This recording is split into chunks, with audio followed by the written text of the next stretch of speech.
Good morning student. So today topic is about discuss wheat. आज हम गेहूं के बारे में चर्चा करेंगे। राइट, खेती की जाती है गेहूं। इसके पहले आपको धान पढ़ाया गया था, पैडी पढ़ा दिया गया था, और उसके बाद आज नेक्स्ट टॉपिक है व्हीट। देखिए, व्हीट की कई स्पीशीज होती हैं और कई क्रोमोसोम्स नंबर भी होते हैं। जैसे हम फर्स्ट में देखते हैं कि ट्रिटिकम एग्लोपोल्डिस एंड ट्रिटिकम मोनोकोकम। जो ट्रिटिकम एग्लोपोल्डिस और ट्रिटिकम मोनोकोकम होता है, इसमें क्रोमोसोम्स नंबर जो होते हैं वो 24 होते हैं। कितने होते हैं? 24। जबकि दूसरी वैरायटी व्हीट की सेकेंड वैरायटी जो होती है ट्रिटिकम ड्यूरम एंड ट्रिटिकम डाइकोकम, इसमें जो क्रोमोसोम्स नंबर होते हैं वो 28 होते हैं। कितने होते हैं? 28। तीसरी गेहूं की वैरायटी होती है कि Triticum spelta and Triticum macha and Triticum vulgare and Triticum aestivum. इसमें जो होता है क्रोमोसोम्स नंबर 42 होते हैं। इसलिए गेहूं की जो तीन व्हीट की जो डिफरेंट वैरायटियां हैं, सॉरी डिफरेंट बॉटनिकल नेम है, उसमें ट्रिटिकम एग्लोपोल्डिस ट्रिटिकम मोनोकोकम में 24 chromosomes number, Triticum durum and Triticum dicoccum में 28 क्रोमोसोम्स नंबर, एंड तीसरा पॉइंट है कि Triticum spelta, Triticum macha, Triticum vulgare and Triticum aestivum में 42 क्रोमोसोम्स नंबर होते हैं। राइट, बात क्लियर समझ आ गई। नेक्स्ट देखिए, जो गेहूं की खेती की जाती है वो कई तरह की जाती है। पहला है इमर व्हीट। इमर व्हीट में ट्रिटिकम डाइकोकम की खेती की जाती है, और इसमें जो खेती की जाती है, जहां पे अधिकतर साउथ इंडिया में खेती की जाती है, Maharashtra, Karnataka, Tamil Nadu, it is grow in south India. और वहां पे जो एक डिश बनता है इस गेहूं की से, उसको कहते हैं उपमा। उपमा क्या कहते हैं? उसको उपमा। बहुत अच्छा डिश बनता है, लोग बहुत चाव से इसको खाते हैं। तो grow in Karnataka, Tamil Nadu, Maharashtra, south Indian and sweet dish जो बनता है उसको क्या कहते हैं? उपमा। उसके बाद फिर माइक्रोनी व्हीट। माइक्रोनी व्हीट में ट्रिटिकम ड्यूरम की खेती की जाती है। ये अधिकतर महाराष्ट्र, एमपी और कुछ हिस्सा हल्का सा यूपी का हिस्से में से खेती की जाती है, और से जो बनाया जाता है मटेरियल उसको सूजी कहते हैं।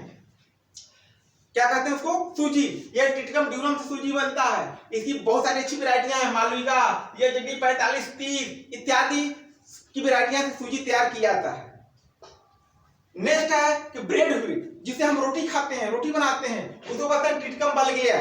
क्या बोलते हैं उसे? ट्रिटिकम बल्गेयर। लॉन्ग एंड गंगोटी के एरिया, यह लंबा पौधा होता है, और अधिकतर सिंधु और गंगा के तराई वाले बेल्ट में इसकी खेती बड़े पैमाने पर की जाती है, और कुछ यूपी के तराई वाले पोर्शन में बहुत अच्छी खेती की जाती है। इसकी बहुत वैरायटियां हैं, जैसे हमने कुछ लिखा है C306, K65, K68 इत्यादि की कई वैरायटियां यूज करते हैं लोग। नेक्स्ट है इंडियन ड्वार्फ व्हीट, जो भारतीय छोटी वैरायटी होती है, जिसमें ट्रिटिकम स्पोरिकोकम है। ये यूपी, एमपी इत्यादि में खेती की जाती है, और इसको पश्चिमी देशों में, जो वेस्टर्न का कंट्री है, उसमें उसको कार्ड क्लब व्हीट के नाम से जाना जाता है। किसके नाम से जाता है? Club wheat.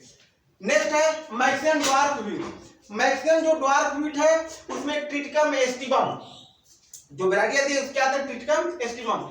Presently grow in different Indian part of देश के विभिन्न स्टेट में इसकी खेती की जाती है, और बहुत अच्छा पैदावार भी है, बहुत अच्छा यील्ड भी देती है।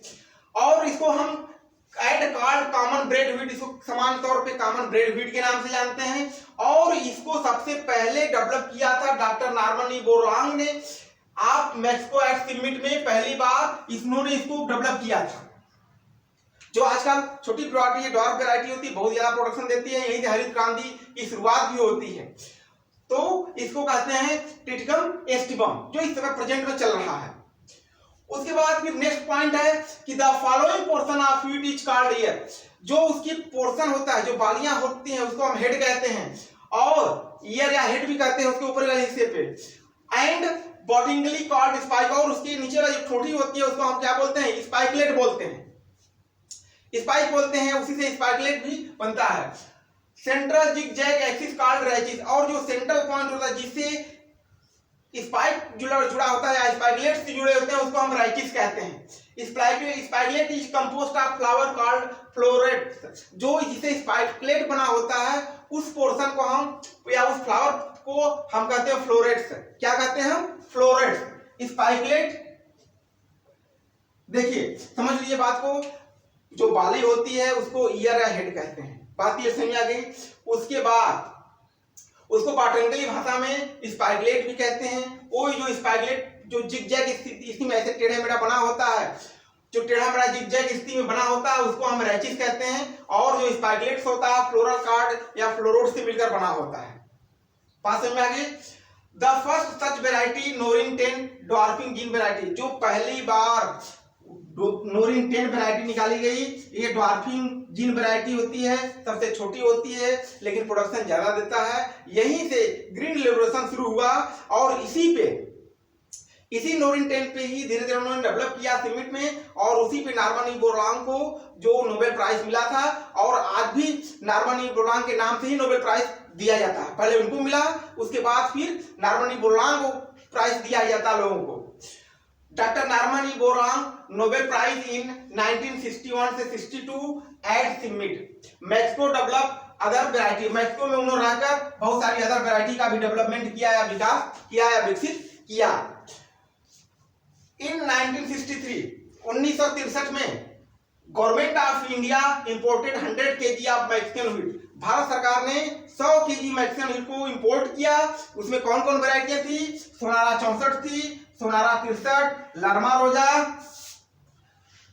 एंड जिसकी सहायता से किया था rock help of Rockefeller foundation. जो रॉकफेलर फाउंडेशन थे उसी से इन्होंने वैरायटी मंगाई गई थी, उसी के साथ हेल्प उसी सहायता से वैरायटी मंगाई गई। कौन कौन? सोनारा 64, सोनारा 63, लरमा रोजा, ये सब वैरायटियां मंगाई गई। और उसके बाद उससे 5 वैरायटी निकाली गई IARI के बाद में 5 वैरायटी IARI द्वारा मंगाया गया, जिसमें लरमा रोजा 64 है, yes 64, yes 3, Sonara 64, Maya 64 and yes 227। जिसमें ग्रीन रिवोल्यूशन जो शुरू में हुआ, ग्रीन रिवोल्यूशन जब आया उसमें 2 वैरायटियों का सबसे ज्यादा योगदान है। उसमें लरमा रोजा 64A का एंड सोनारा 64 का। इन्होंने ही प्रोडक्शन को बढ़ा दिया और ग्रीन हरित क्रांति आ गई देश में। नहीं तो पहले गेहूं बहुत कम हुआ करता था। यही 2 ड्वार्फ जीन वैरायटियां हैं जिसमें बहुत इंपॉर्टेंट क्वेश्चन है, बहुत पूछता है। लरमा रोजा 64 है एंड सोनारा 64। यही 2 वैरायटियां से ग्रीन रेवोल्यूशन शुरू हुआ। इसी से नॉर्मन ई बोरलॉन्ग को नोबेल प्राइज मिला। बाद में उन्हीं के नाम से Norman E Borlaug Nobel prize दिया जाता है साइंटिस्टों को, राइट। और अपने देश में जो एक एवरेज प्रोडक्शन होता है वो नेशनल होता है 22 क्विंटल पर हेक्टेयर। कितना होता है? 22 क्विंटल पर हेक्टेयर। इसके अलावा इसमें बहुत सारे व्हीट में आप जानते भी होंगे कि जो व्हीट होता है किस फैमिली का होता है? ग्रेमिनी फैमिली का होता है, क्योंकि सीरियल क्रॉप है। ग्रेमिनी फैमिली या पोएसी फैमिली। अब इसके बाद इसमें जो रोग लगते हैं, डिजीज लगते हैं, जिसमें रस्ट सबसे ज्यादा लगता है, स्मट सबसे ज्यादा लगता है, लीफ ब्लाच लगता है, ये आप बहुत सारे अल्टरनेरिया आता है, अल्टरनेरिया तो कई तरह के इसमें रोग भी लगते हैं बाद में चलकर, लेकिन वो अलग टॉपिक है। फिलहाल हम इतना तक देखते हैं कि अपने देश में जो प्रोडक्शन होता है 22 क्विंटल पर हेक्टेयर इसका प्रोडक्शन है, राइट। तो बच्चों आज जो टॉपिक है व्हीट, बॉटनिकल नेम आपका ट्रिटिकम एस्टिबम, ट्रिटिकम टाइकोकम, बहुत सारे इसके बॉटनिकल नेम होते हैं। सबका अलग अलग क्रोमोसोम्स नंबर भी होते हैं। और जो हम लोग यूज करते हैं नोरिन 10 देश को, जिसमें नोरिन 10 को ड्वार्फ वैरायटी है, इसी से हरित क्रांति आई, right. So my channel is like, subscribe and share.